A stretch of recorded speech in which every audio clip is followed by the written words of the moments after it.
Hello and welcome to part 10 of our training series on sacramental record keeping in the Archdiocese of Seattle.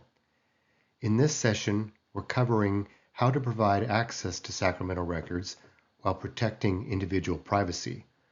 We'll talk about how to balance requests for sacramental information with the responsibility to safeguard personal data.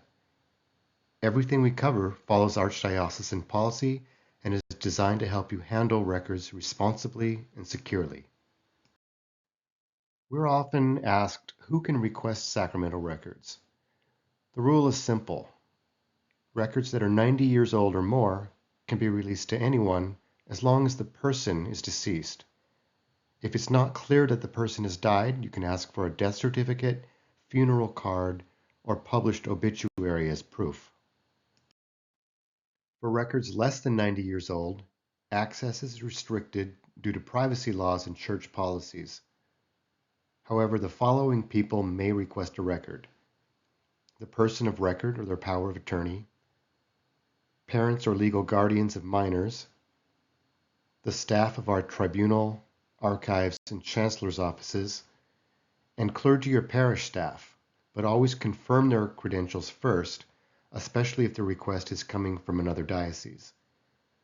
To do this, check the parish website or diocesan directory and make sure the request comes from an official parish email address. And just a friendly reminder, Archdiocesan policy affirms that every person has a right to request a copy of their own sacramental record. We can't deny a request just because a certificate was already issued at some point. People lose documents or might just want a backup copy, and that's perfectly okay. Restrictions on access. Direct access to sacramental registers is never permitted by non-staff. People may not browse or handle the registers themselves. This protects both the privacy of individuals and the integrity of our records. We do not provide photocopies, photos, or scans of register pages. Sacramental information is provided through official certificates only. The exception is when a request comes from the Seattle Tribunal. In those cases, a photocopy may be provided as part of an official case. We also never disclose information related to adoption, legitimacy, or legal name changes. These details are confidential and are not included on sacramental certificates. These policies apply to all requests, whether the record is recent or more than 90 years old. Until recently, records requests required a signed hard copy form and a copy of a government-issued ID, and that still stands for mail-in requests. But for online requests, we now allow web forms with a digital signature or checkbox agreement. This is considered legally sufficient as long as the form clearly states our access policy and requires requesters to confirm that they meet them. For more information about this, please contact Archives. Our email address is listed in the description box for this video. One way to simplify the request process is to send certificates directly to another Catholic parish. A lot of times people just need their records for marriage, confirmation, or sponsorship, and sending parish to parish can save time and reduce paperwork. To do this, just ask them for the name of the receiving parish and the contact person if available. And as always, if the parish is in another diocese, verify that it exists before sending confidential records. A quick Google search is usually all it takes. Most genealogists are used to open access to public records through libraries, archives, or sites like Ancestry. So they often assume church records work the same way. But sacramental records are private. They belong to the church and not a government agency, and access to our records is governed by Archdiocesan policy, even for records over 90 years old. So keep this in mind when fielding family history questions. If someone gets a little too persistent, you're welcome to hand them off to the Archives office for official guidance.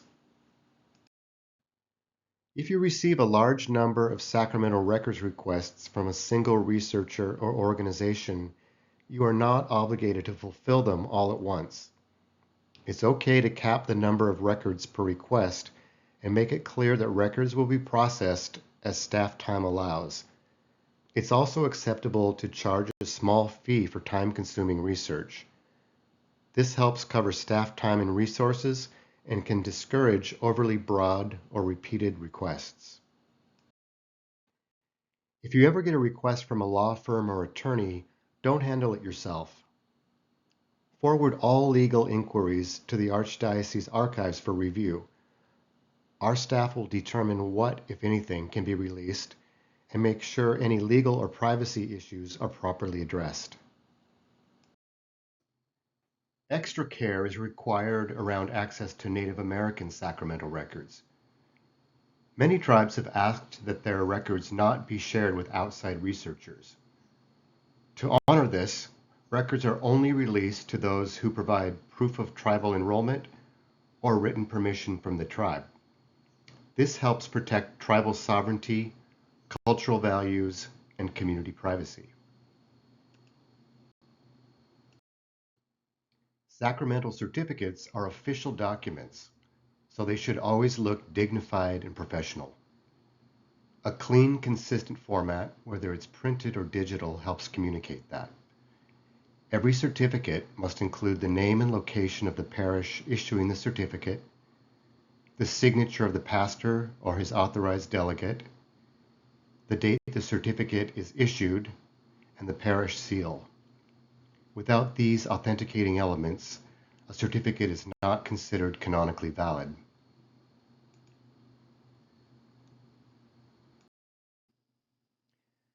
That wraps up our training on access to sacramental records.